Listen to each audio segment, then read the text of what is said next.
বিচাৰ পাম বুলি আশালৈ আহিছে।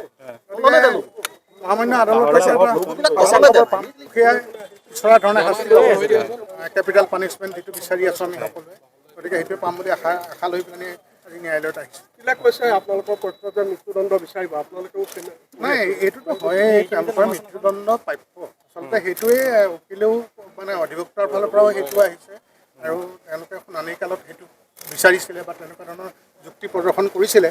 আৰু আমিতো ভুক্তভোগী পৰিয়ালে তেনেকুৱা বিচাৰিম যাতে এটা দৃষ্টান্ত ভৱিষ্যতলৈ থাকি যায় যে এনেকুৱা দুখ কৰিলে এনেকুৱা ধৰণৰ শাস্তি পায়। এটা সমাজলৈ এটা সুন্দৰ বাৰ্তা যাব, কাৰণ এনেকুৱা ধৰণৰ অপকৰ্ম ইমান নৃশংস হত্যাকাণ্ড কৰাৰ পাছত যদি দুখীয়া শাস্তি নাপায় বা উচিত শাস্তি নাপায় তেতিয়াহ'লেতো সমাজলৈ এটা বেয়া বাৰ্তা যাব। গতিকে সেইটোৱে আশা লৈ সকলোৱে আশা পালি আছে, আমিও ভুক্তভোগী পিতৃ মাতৃও সেইটোৱে আশা পালিলোঁ, ইমান দিন জীয়াই আছোঁ। যে এই বস্তুটো আমাৰ এতিয়াও বোধগম্য এতিয়াও হোৱা নাই যে কি কাৰণে তেখেতলোকে অভিযুক্ত নহ'ল, দোষী সাব্যস্ত নহ'ল।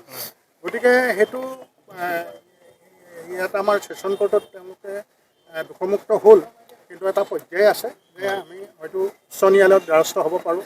আমাৰ অধিবক্তাই, চৰকাৰী পক্ষৰ অধিবক্তাই এইটো কথা কৈছেই যে তেওঁ মানে গভৰ্ণমেণ্টক যিহেতু তেওঁ গভৰ্ণমেণ্ট মানে নিযুক্তি দিছিলে, গতিকে গভৰ্ণমেণ্টক তেখেতে এই হেৰিটো যিটো মানে শুনানি মানে যিটো ভাৰ্ডিক্ট দিলে সেই ভাৰ্ডিক্টটোত চেলেঞ্জ কৰি উচ্চ ন্যায়ালয়ত কাপ চাপিব লাগে বুলি মানে গভৰ্ণমেণ্টক জনাব। আলোচনা কৰিছে নেকি এতিয়া আপোনালোকে?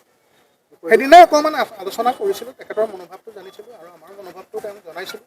আমি আশা ৰাখিছোঁ যে মূল দোষী যিকেইজন আছে, মূল দোষী কেইজনক অন্ততঃ ফাঁসীৰ হুকুম হ'ব বুলি আমি আশা ৰাখোঁ। আৰু কি হয় সেইটো আজি মহামান্য আদালতে কি কৰে তাৰ ওপৰত আমাৰ ভৱিষ্যতৰ কৰ্মপন্থা নিৰ্ভৰ কৰিব। তো সিদিনা 20 তাৰিখৰ যি ৰায়দান হ'ল, তেওঁলোকক মুক্ত কৰালে, কিন্তু আমি এই ক্ষেত্ৰত সম্পূৰ্ণ সুখী নহয়। কাৰণ তেওঁলোকৰ ভিতৰতো দোষী ব্যক্তি আছিল বুলি আমাৰ ধাৰণা আছিলে আৰু আমাৰ অধিবক্তাসকলেও এই একে কথাই কৈছে। গতিকে আমি সেই ৰায়দানত যি 25 গৰাকীক দোষমুক্ত কৰা হ'ল সেইটো ক্ষেত্ৰত আমি সম্পূৰ্ণ সুখী নহয়। ইয়াৰ পিছত আমি তেওঁলোকৰ বিপক্ষেও কি কৰিব পাৰোঁ আমি সেইটো হয়তো পিছত আলোচনা বিবেচনা কৰিম আৰু আমাৰ অধিবক্তাসকলৰ লগতো আলোচনা কৰি পেলাই আমি পৰৱৰ্তী কাৰ্যপন্থা হাতত ল'ম। আমি আশা ৰাখিছোঁ যে মূল দোষী যিকেইজন আছে, মূল দোষী কেইজনক অন্ততঃ ফাঁসীৰ হুকুম হ'ব বুলি আমি আশা ৰাখোঁ। আৰু কি হয় সেইটো আজি মহামান্য আদালতে কি কৰে তাৰ ওপৰত আমাৰ ভৱিষ্যতৰ কৰ্মপন্থা নিৰ্ভৰ কৰিব। তো সিদিনা 20 তাৰিখৰ যি ৰায়দান হ'ল, তেওঁলোকক মুক্ত কৰালে, কিন্তু আমি এই ক্ষেত্ৰত সম্পূৰ্ণ সুখী নহয়। কাৰণ তেওঁলোকৰ ভিতৰতো দোষী ব্যক্তি আছিল বুলি আমাৰ ধাৰণা আছিলে আৰু আমাৰ অধিবক্তাসকলেও এই একে কথাই কৈছে।